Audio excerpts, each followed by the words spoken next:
ಮಹಿಳಾ ಮತದಾರರು ಇರುವಂತಹ ಪ್ರದೇಶ ಈ ಕ್ಷೇತ್ರ. ಈಗಾಗಲೇ ಬಿಜೆಪಿಯವರು 2 ಮಹಿಳೆಯರಿಗೆ ಅವಕಾಶವನ್ನು ನೀಡಿದ್ದಾರೆ, ಪುತ್ತೂರಲ್ಲಿ ಮತ್ತು ಸುಳ್ಯದಲ್ಲಿ. ಹಾಗೆ ನಮ್ಮದು ವಿನಂತಿ ಅಂತ ಹೇಳಿದರೆ, ನಾವು ಈ ಮೊದಲೇ ಮನವಿಯನ್ನು ಅವರಿಗೆ ತಲುಪಿಸಿದ್ದೇವೆ. ಇನ್ನೊಂದು ಸಾರಿ ಈ ಮೂಲಕ ವಿನಂತಿಸಿಕೊಳ್ಳುವುದೇನಂತ ಹೇಳಿದರೆ, ಶಕುಂತಲಾ ಶೆಟ್ಟಿಯವರು ಪುತ್ತೂರಿನಲ್ಲಿ ಒಂದು ಒಳ್ಳೆಯ ಸಂಘಟನೆ, ಮಹಿಳಾ ಸಂಘಟನೆಯನ್ನು ಮಾಡಿದ್ದಾರೆ. ಅವರ ಬೆಂಬಲದ ಮುಖಾಂತರ ನಾವು ಮಹಿಳಾ ಕಾಂಗ್ರೆಸ್ಸನ್ನು ಆದಷ್ಟು ಬಲಿಷ್ಠಗೊಳಿಸಿದ್ದೇವೆ. ಪುತ್ತೂರು ಕ್ಷೇತ್ರದಲ್ಲಿ ಪ್ರತಿ ಗ್ರಾಮದಲ್ಲಿ ಸಹ ಅವರು ಸಂಚರಿಸಿ ಅವರು ಮಹಿಳಾ ಸಂಘಟನೆ ಮತ್ತು ಬೇರೆ ಕಾರ್ಯಕರ್ತರನ್ನು ಎಲ್ಲರನ್ನು ಒಗ್ಗೂಡಿಸಿದ್ದಾರೆ. ಈಗ ಮಹಿಳಾ ಕಾರ್ಯಕರ್ತರ ಮನಸ್ಸಿಗೆ ಸ್ವಲ್ಪ ನೋವಾಗ್ತಾ ಇದೆ. ಎಲ್ಲಿ ಶ್ರೀಮತಿ ಶಕುಂತಲಾ ಶೆಟ್ಟಿಯವರಿಗೆ ಅವಕಾಶ ಸಿಗುವುದಿಲ್ವೋ ಎನ್ನುವಂಥ ಒಂದು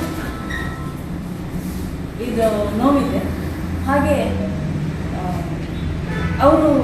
ಅವರ ಅವಧಿಯಲ್ಲಿ ಮಹಿಳೆಯರ ಏಳಿಗೆಗಾಗಿ ಮತ್ತು ಮಹಿಳೆಯರ ರಕ್ಷಣೆಗಾಗಿ ಮಹಿಳಾ ಪೊಲೀಸ್ ಠಾಣೆಗಳ ಪುತ್ತೂರಿನಲ್ಲಿ ಅವರು ಆರಂಭಿಸಿದ್ರು. ಮಹಿಳೆಯರು ಆರ್ಥಿಕವಾಗಿ ಬೆಳೀಲಿಕ್ಕೆ ಸ್ತ್ರೀ ಶಕ್ತಿ ಸಂಘಟನೆ ಬಲಪಡಿಸಿಕೊಳ್ಳಲಿಕ್ಕೆ ಶ್ರೀಶಕ್ತಿ ಭವನದ ಸ್ಥಾಪನೆಗೆ ಕೂಡ ಕಾರಣಕರ್ತರಾಗಿದ್ದಾರೆ.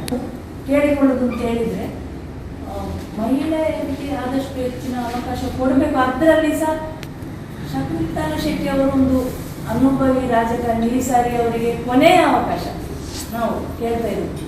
ಕೊನೆಯ ಅವಕಾಶವನ್ನಾದರೂ ಅವರಿಗೆ ಕೊಟ್ಟು ಈ ಸಾರಿ ಒಂದು ಅಭ್ಯರ್ಥಿಯಾಗಿ ನಿಲ್ಲಲಿಕ್ಕೆ ನೀವು ಅನುವು ಮಾಡಿಕೊಡಬೇಕು ಅಂತ ಹೇಳುವುದು ನಮ್ಮ ಮುಖ್ಯ. ಜಿಲ್ಲಾ ಕಾಂಗ್ರೆಸ್ಸಿಗೆ ಆಗಲಿ, ರಾಜ್ಯ ಕಾಂಗ್ರೆಸ್ಸಿಗೆ ಆಗಲಿ, ರಾಷ್ಟ್ರೀಯ ಕಾಂಗ್ರೆಸ್ಸಿಗೆ ಆಗಲಿ ನಾವು ಈ ಬಗ್ಗೆ ಸೂಕ್ತವಾಗಿ ಪರಿಶೀಲಿಸಿ ಮತ್ತೊಮ್ಮೆ ಅವರಿಗೆ ಅವಕಾಶ ಕೊಡದೇ ಇದ್ದಲ್ಲಿ ಮಹಿಳೆ ಇಲ್ಲ ಆದರೆ ಕೊಡಿ ಅಂತೇಳಿ ನಾವು ಈ ಮೂಲಕ ಕೇಳ್ಕೊಳ್ತಿರೋದು ಬರುವ ಮೊದಲೇ. ಅಂದರೆ ನಮಗೆ ಅವರಿಗೆ ಕೊಡ್ತಾ ಇದ್ದಾರೆ ಅಂತ ಸಹ ಮಾಹಿತಿ ಇಲ್ಲ, ಕೊಡೋದಿಲ್ಲ ಅಂತ ಹೇಳುವಂಥ ಸಹ ಮಾಹಿತಿ ಇಲ್ಲ. ಆದ ಕಾರಣ ನಮಗೆ ಬೇರೆ ಬೇರೆ ಪತ್ರಿಕೆಗಳಲ್ಲೆಲ್ಲ ನೋಡುವಾಗ ನಮಗೆ ಆಗ್ತದೆ ಅವರಿಗೆ ಅವಕಾಶ ಎಲ್ಲಿ ಸಿಗ್ತಾ ಇಲ್ವಾ ಅನ್ನುವಂಥ ಒಂದು ಆತಂಕ ಮಹಿಳೆಯರಿಗೆ ಇದೆ. ಆದ ಕಾರಣ ಮಹಿಳಾ ಕಾರ್ಯಕರ್ತರಿಗೆ ಮನಸ್ಸಿಗೆ ನೋವಾಗಿದೆ. ಅಲ್ಲದೆ ಅವರಿಗೆ ಸಿಗದಿದ್ದಲ್ಲಿ ಮಹಿಳಾ ಪ್ರಮುಖ ಹುದ್ದೆಗಳಲ್ಲಿ ಇರುವವರು ಮತ್ತು ಮಹಿಳಾ ಕಾರ್ಯಕರ್ತರೆಲ್ಲ ಸಾಮೂಹಿಕವಾಗಿ ರಾಜೀನಾಮೆ ಕೊಡುವ ಉದ್ದೇಶವನ್ನು ಕೂಡ ಹೊಂದಿದ್ದಾರೆ. ನಾವು ಕೂಡ ಕೊಡಲಿಲ್ಲ, ಕೊಡ್ತೇವೆ, ಎಲ್ಲರೂ ಕೊಡ್ತೇವೆ. ಮಹಿಳಾ ಕಾಂಗ್ರೆಸ್ನ ಪದಾಧಿಕಾರಿಗಳು ಎಲ್ಲರೂ ಕೊಡ್ತೇವೆ. ಹುದ್ದೆಗೆ ರಾಜೀನಾಮೆ ಕೊಡುವುದು ಪಕ್ಷಕ್ಕೆ ಹುದ್ದೆಗೆ ರಾಜೀನಾಮೆ ಕೊಡುವುದು ಪಕ್ಷಕ್ಕೆ ಅಲ್ಲ.